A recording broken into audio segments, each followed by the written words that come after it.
নমস্কার বন্ধুরা, তোমরা কেমন আছো? আশা করি সবাই খুব ভালো আছো।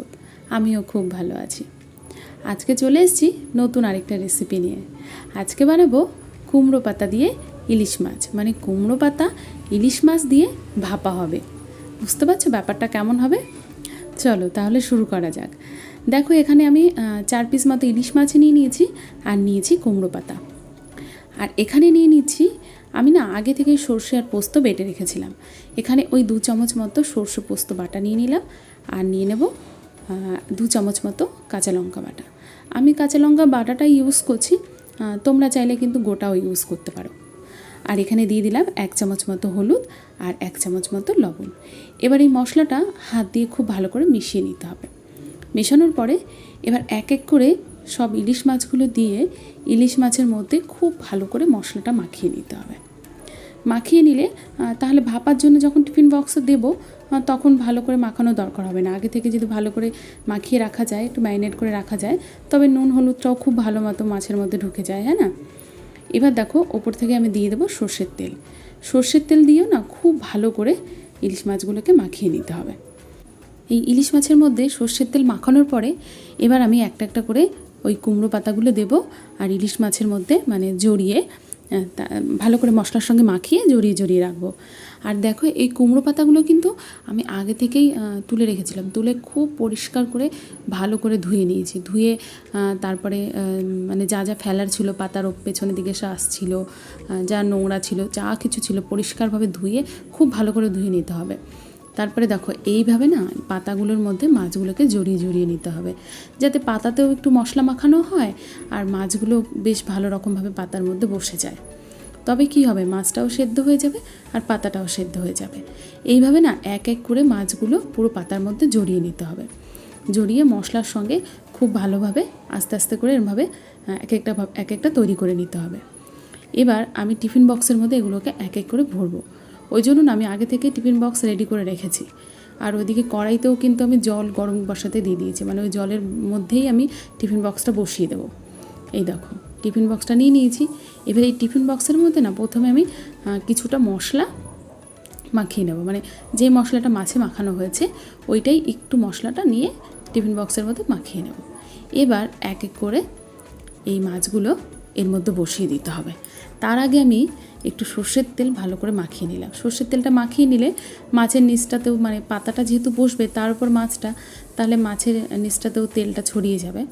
ওই জন্য এবার এই দেখো, এইরকমভাবে এক এক করে মাছগুলোকে টিফিন বক্সের মধ্যে বসিয়ে দিতে হবে।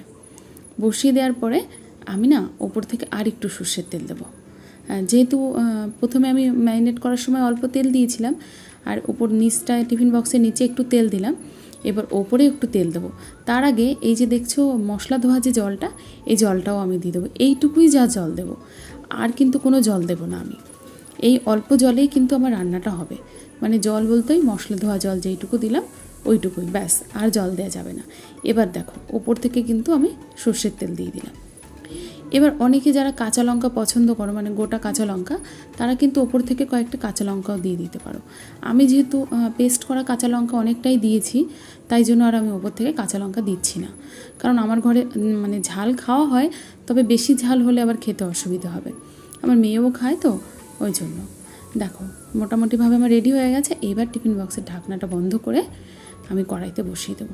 ওই যে বলেছিলাম আমি আগে থেকেই কিন্তু কড়াই বসিয়ে দিয়েছি আর কড়াইয়ে জলও দিয়ে দিয়েছি, মোটামুটি গরম হয়ে গেছে। এবার টিফিন বক্সটা এইভাবে বসিয়ে দিতে হবে, মানে এমনভাবে বসাতে হবে যেন খুব বেশি জল না হয়, মানে জলটা ফুটে যেন টিফিন বক্সের ওপরে উঠে না যায়। তবে কি হবে, টিফিন বক্সের ভেতরে জলটা ঢুকে যাবে।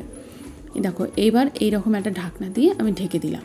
এরকম ঢাকনা দিয়ে ঢেকে দিতে হবে। এবার আমি ওই 30 মিনিট পরে এই ঢাকনাটা তুলছি। দেখো, 30 মিনিট পরে আমি ঢাকনাটা তুলে দেখছি, মানে জলটা কতটা টেনেছে আর কতটা হয়েছে। কিন্তু আমি টিফিন বক্সের ঢাকনাটা এখন খুলবো না, কিন্তু দেখে বোঝা যাচ্ছে যে হয়ে গেছে। তাই আমি এবার গ্যাসটা বন্ধ করে দেবো। বন্ধ করে দিয়ে ঠান্ডা হতে দেবো, তারপরে টিফিন বক্সটা খুলবো। দেখো, ঠান্ডাও হয়ে গেছে। আর এবার আমি টিফিন বক্সটা খুলে দেখাচ্ছি তোমাদের। দেখো কি সুন্দর হয়েছে, একদম পুরো মানে যেমন দিয়েছিলাম তেমনই আছে, বাস সেদ্ধ হয়েছে। দাঁড়াও, তোমাদের এবার বাটিতে তুলে আমি দেখাচ্ছি। ভীষণ সুন্দর হয়েছে, দেখতে তো ভীষণ সুন্দর হয়েছে, আর গন্ধও খুব ভালো বেরিয়েছে। যখন খাবো তখন বলতে পারবো কেমন টেস্ট হয়েছে। এই দেখো, এবার তোমাদের আমি দেখাচ্ছি পাতাটা, দেখো পাতাটাও খুব সুন্দরভাবে নরম হয়ে গেছে। মাছ তো নরম হয়েছেই, পাতাটাও কিন্তু খুব সুন্দরভাবে নরম হয়ে গেছে।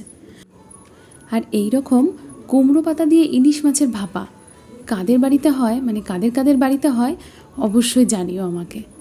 আমরা তো খাই, মানে আমাদের বাড়িতে আমি মাঝে মাঝেই বানাই, যেহেতু আমার বড়মশাইয়ের ভীষণ পছন্দ, তাই আমাকে বানাতেই হয়। তবে আমি এর সঙ্গে কিন্তু কচু পাতার সঙ্গেও বানাই কখনো কখনো, খুব ভালো লাগে খেতে। তোমরা না বাড়িতে বানিয়ে খাবে একবার, দেখবে ভীষণ টেস্টি হয় খেতে। যাই হোক, আজকের রেসিপিটা আমার এটাই ছিল, মানে কুমড়ো পাতা দিয়ে ইলিশ মাছের ভাপা। আর তোমাদের কেমন লাগলো অবশ্যই কমেন্টে জানিও। চলো তাহলে পরে আবার দেখা হবে নতুন আরেকটা ব্লগে বা নতুন কোনো আরেকটা রেসিপির সঙ্গে। তোমরা খুব ভালো থেকো, সুস্থ থেকো। Bye bye.